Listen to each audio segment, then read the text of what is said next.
น้องมาแล้วนะคะไปซ่อมมาเรียบร้อยแล้ววันนี้มีนานวดเครื่องนะคะใครจะนวดมือก็ได้ค่ะเหมือนกันไปดูได้ที่ EP ที่577ตัวนั้นนวดมือค่ะมีนาแค่ใส่ผงโกโก้ลงไปเท่านั้นเองนะคะนมอุ่นนะคะครึ่งถ้วยตวงน้ำตาลทรายค่ะหรือน้ำผึ้งก็ได้ค่ะ2 ช้อนโต๊ะใส่ลงไปค่ะตัวนี้จะมีรสชาติหวานในตัวของมันเองนะคะคนทุกอย่างให้เข้ากันเกลือป่นนะคะครึ่งช้อนชานี่ใส่นวดมือก็ใส่แบบนี้ละค่ะตามขั้นตอนเนาะแป้งเนี่ยนะคะเราใส่ไป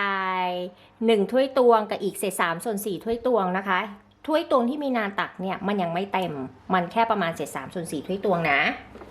วันนี้ทำรสช็อกโกแลตเนี่ยผงโกโก้นะคะ2 ช้อนโต๊ะแล้วก็ยีสต์ค่ะ1 ช้อนชายีสต์ทำไมมีนาใส่ที่หลังเพราะว่ามีนาใช้ Instant Dry Yeast ถ้าใครใช้ Active Dry Yeast นะคะใส่ไปผสมกับของเหลวได้เลยนวดแค่ให้แป้งเข้ากันถ้านวดเครื่องเนี่ยนวดประมาณ3 นาทีถ้านวดมือก็แค่รวบให้พอเข้ากันสูตรบ้านๆเลยนะคะพอเขารวบกันเป็นก้อนใช่ไหมเราใส่เนยค่ะ2 ช้อนโต๊ะจะเนยเค็มหรือเนยจืดก็ได้แต่ว่าต้องเป็นอุณหภูมิห้องนะคะหรือว่าเนยเย็นใส่ลงไปแบบนี้แล้วก็นวดเลยค่ะให้แป้งกับเนยเข้ากันไม่ว่าจะเป็นนวดเครื่องนะคะหรือว่านวดมือเนี่ยพอเรานวดสักพักแค่พอให้เขาเข้ากันแบบนี้นะแล้วก็พักแป้งไว้ในอ่างนี่แหละค่ะประมาณ5 นาทีเสร็จแล้วเดี๋ยวเรามานวดใหม่มันจะทำให้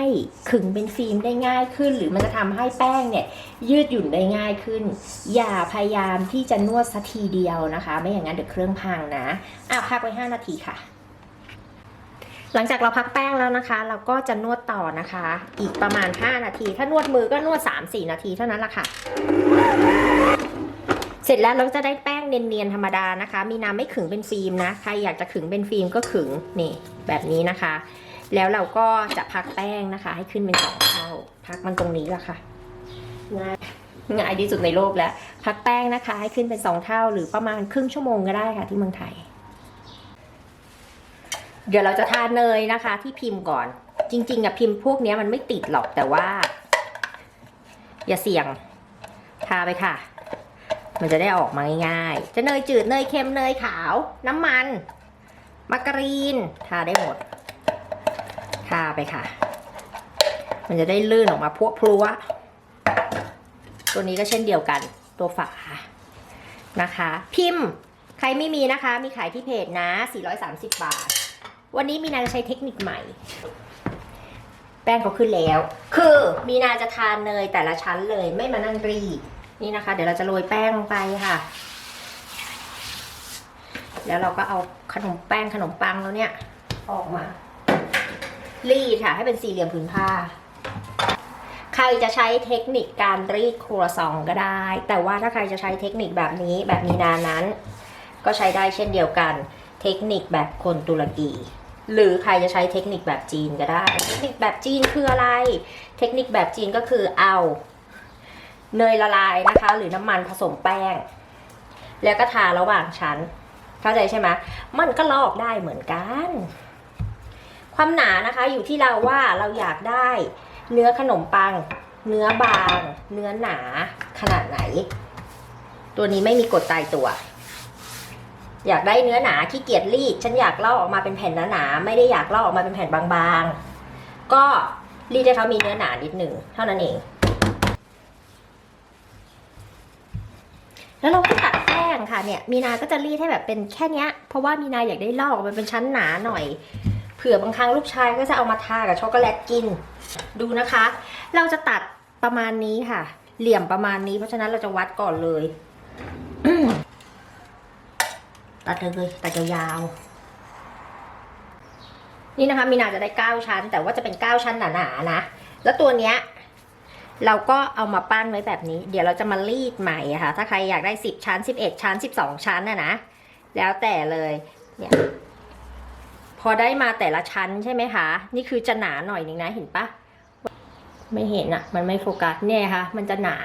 าประมาณนิดนึงเราจะเอาเนยเนี่ยแหละค่ะทาระหว่างชั้นทายังไง เนี่ยเ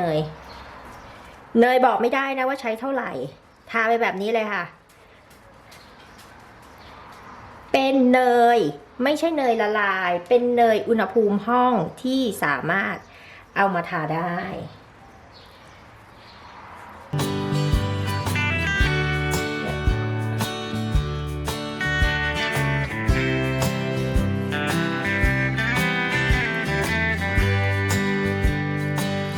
มันก็ไม่ต่างกันค่ะไม่เปลืองเนยด้วยเนี่ยเห็นไหมพอทำเสร็จแล้วใช่ไหมเราก็เอาแผ่นเนี้ยมาซ้อนแผ่นนี้เอาแผ่นนี้มาซ้อนแผ่นนี้แบบนี้ แล้วก็เอาตัวนี้มาซ้อนมุมมันยังไม่ได้ใช่ไหมหาอะไรมาเสริมมาแปะมันเข้าไปแค่นี้เองเอามาไว้ตรงกลางแค่กดจัดให้นี่ค่ะจะกี่ชั้นก็ได้ค่ะแต่ตัวนี้มีนาคาดว่ามีนาจะทำแค่9ชั้นแหละไม่ใช่9ชั้นแหละเนี่ยที่เรามีอยู่เนี่ยกำลังดี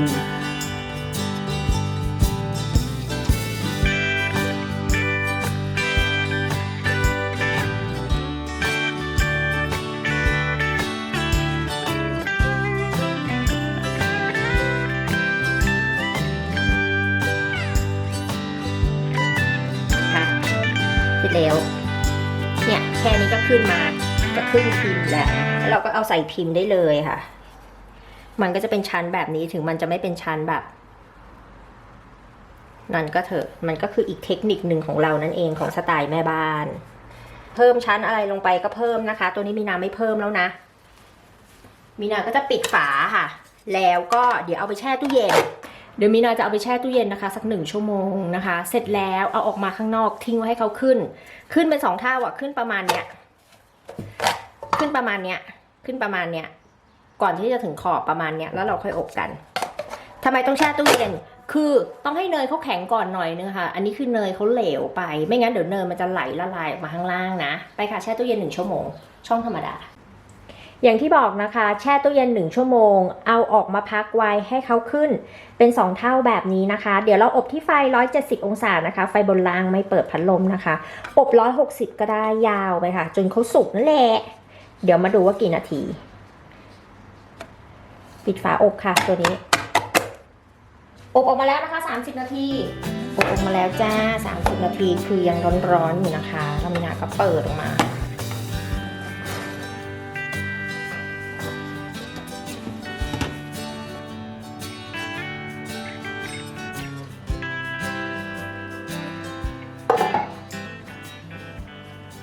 อยู่ที่เราจะทำนะคะว่าชั้นบางชั้นหนาขนาดไหนแล้วก็ลอกได้ไหมโถลอกได้อยู่แล้วรอให้เย็นก่อนไหมอ่ะ